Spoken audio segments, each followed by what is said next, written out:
le « perdant », a acheté 300 paires de baskets japonaises et créé Nike, histoire de Nike. Phil Knight est le fondateur et directeur de Nike, Inc., le numéro 1 mondial des chaussures de sport. Déjà une légende dans le monde de la vente au détail et du marketing, Knight est devenu une sorte de héros grand public, le sujet d'articles admiratifs dans les magazines populaires. C'est une réputation que Knight a acquise au fil des ans en tant qu'homme d'affaires visionnaire et PDG intransigeant.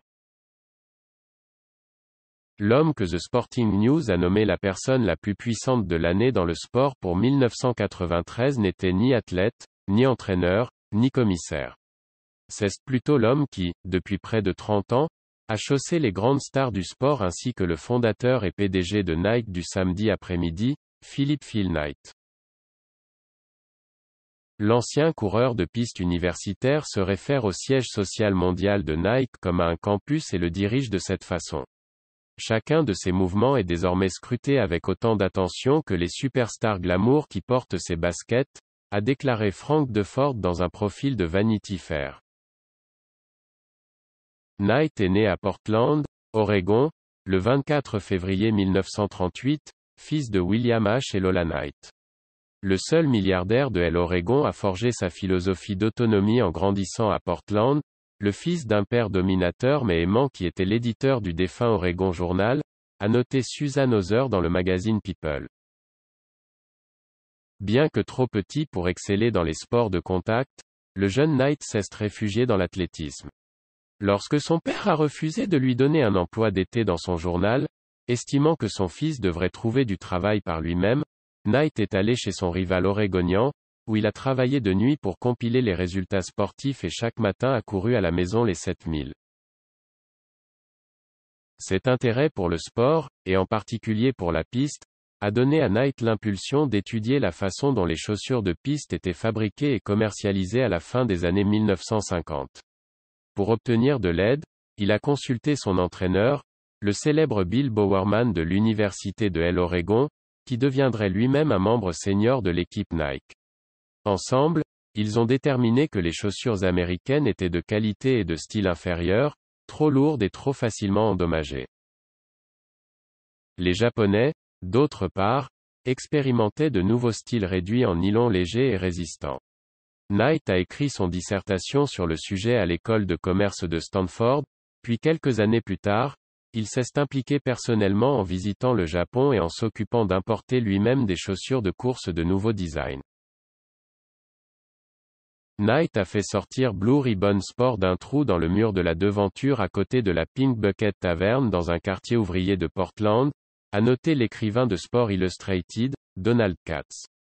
Dès le début, l'idée animée de Knight était de promouvoir des chaussures japonaises de haute qualité et à bas prix, à une époque où la haute qualité était rarement associée aux produits japonais, et de remplacer finalement Adidas, les chaussures allemandes à triple rayure portées par tous les circuits sérieux. Et les athlètes sur le terrain à l'époque. Au début, n'importe qui avec un pot de colle et une paire de ciseaux pouvait se lancer dans le commerce de la chaussure, a déclaré Knight à Geraldine Willigan dans une interview à Harvard Business Review. Donc, le moyen de rester en tête était d'innover dans les produits. Nous avons également réussi à réduire nos coûts de fabrication. Les grands acteurs établis comme Puma et Adidas fabriquaient toujours dans des entreprises européennes à haut salaire. Mais nous savions que les salaires étaient plus bas en Asie. Ce fait a suscité des critiques pour Knight et Nike de la part de ceux qui soulignent la grande différence entre les salaires gagnés par un ouvrier d'usine en Indonésie et le salaire perçu par une célébrité de Nike. Mais Knight a insisté dans l'article de Sport Illustrated sur le fait que « nous n'abusons personne ». Un pays comme l'Indonésie passe de la main-d'œuvre agricole à la main-d'œuvre semi-qualifiée, une transition industrielle qui s'est produite tout au long de l'histoire. Il ne fait aucun doute dans mon esprit que nous donnons ces gens espèrent. La réputation de Knight dans le monde de l'athlétisme l'a également aidé à acquérir un avantage précoce. Nous avons juste essayé de mettre nos chaussures aux pieds des coureurs, a-t-il déclaré dans l'article de Willigan. Et nous avons pu en obtenir beaucoup de grands sous contrat, des gens comme Steve Prefontaine et Alberto Salazar, parce que nous avons passé beaucoup de temps sur les épreuves sur piste et avons eu des relations avec les coureurs, mais surtout parce que nous faisions des choses intéressantes avec nos chaussures. Dès le départ, les chaussures de Nike arboraient leur propre look et leur propre attitude. Un premier effort pour promouvoir le nouveau surnommé Nike, prononcé NYK et nommé d'après la déesse grecque de la victoire, comprenait une publicité désormais classique se déroulant lors des essais sur piste olympique de 1972 à Eugene, dans l'Oregon. La copie se vantait que 4 des 7 meilleurs marathoniens portaient des Nike. Comme l'a souligné un écrivain du Time, les publicités ont omis de mentionner que les coureurs portant des chaussures Adidas se sont classés premiers, deuxième et troisième. Au milieu des années 1970, Nike était à la pointe de la technologie des chaussures d'entraînement.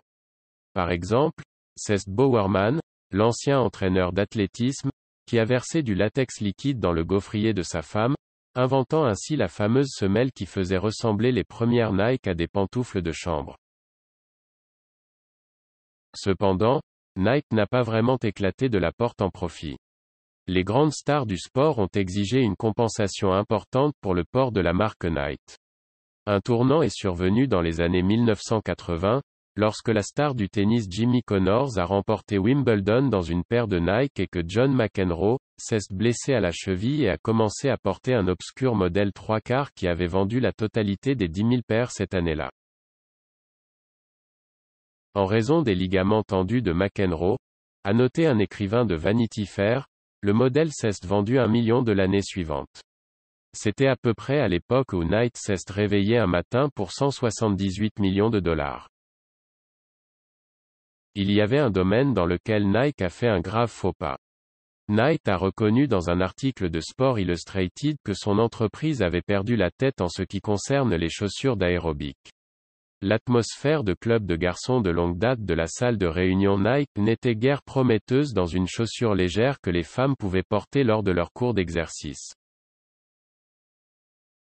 En fait, la notion d'aérobic a été ridiculisée comme une simple vanité d'un groupe de grosses dames dansant sur de la musique, comme Other l'a cité dans l'article de People. Ce manque de perspicacité a ouvert la porte à une entreprise naissante appelée Reebok, qui a ensuite pratiquement accaparé le marché dans cette sous-section en plein essor de l'industrie de la chaussure de sport. C'était le début d'une rivalité de longue date entre Nike et Reebok pour la domination du marché. Bien que les ventes aient chuté et que les bénéfices aient chuté au milieu des années 1980, Nike a retrouvé sa place au sommet du marché en 1984, lorsque Nike est revenu d'un voyage d'enquête en Asie.